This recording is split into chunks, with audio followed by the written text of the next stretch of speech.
Blessings, blessings, blessings. Welcome, my listener, to this amazing channel. My name is Sam King, and I present to you the audio version of the Bible as it is written.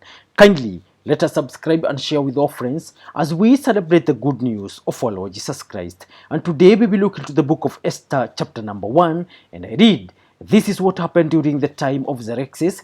The Xerxes ruled over 127 provinces stretching from India to Kush. That time King Xerxes reigned from his royal throne in the citadel of Susa, and in the third year of his reign, he gave a banquet for all his nobles and officials, the military leaders of Persia and Media, the princes, and the nobles of the provinces were present. For a full 180 days, he displayed the vast wealth of his kingdom and the splendor and glory of his majesty. When these days were over, the king gave a banquet lasting 7 days in the enclosed garden of the king's palace for all the people from the least to the greatest who were in the citadel of Susa.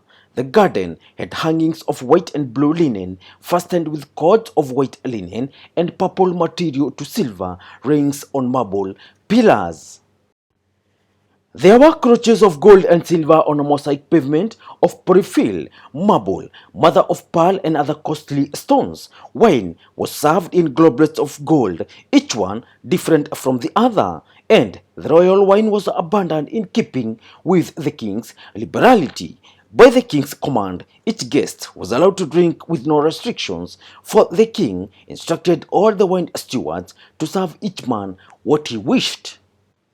Queen Vashti also gave a banquet for the women in the royal palace of King Xerxes. On the seventh day, when King Xerxes was in high spirits from wine, he commanded the 7 eunuchs who served him, Mehuman, Biztha, Harbona, Bigtha, Abada, Zethar, and Carcass, to bring before him Queen Vashti wearing her royal crown, in order to display her beauty to the people and nobles, for she was lovely to look at.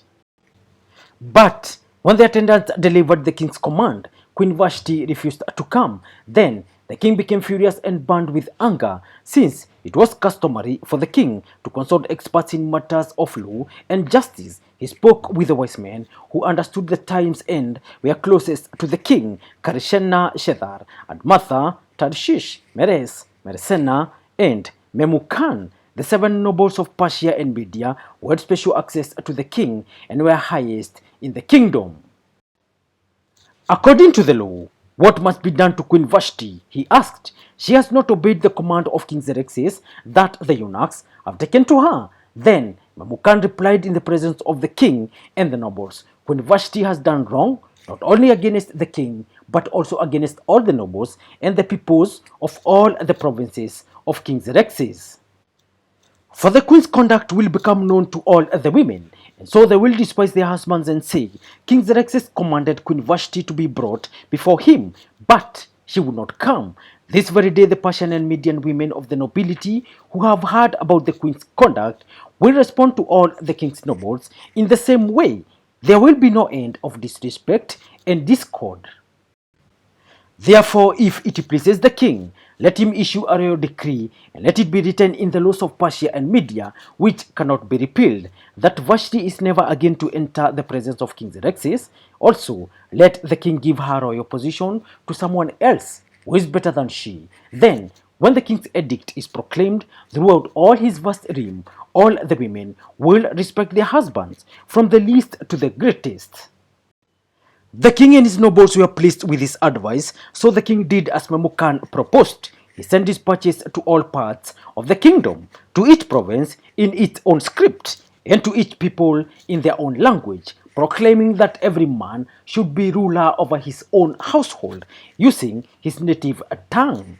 Thank you, listener. That marks the end of today's presentation. Kindly let us remember to subscribe, and as I sign out in style. Peace.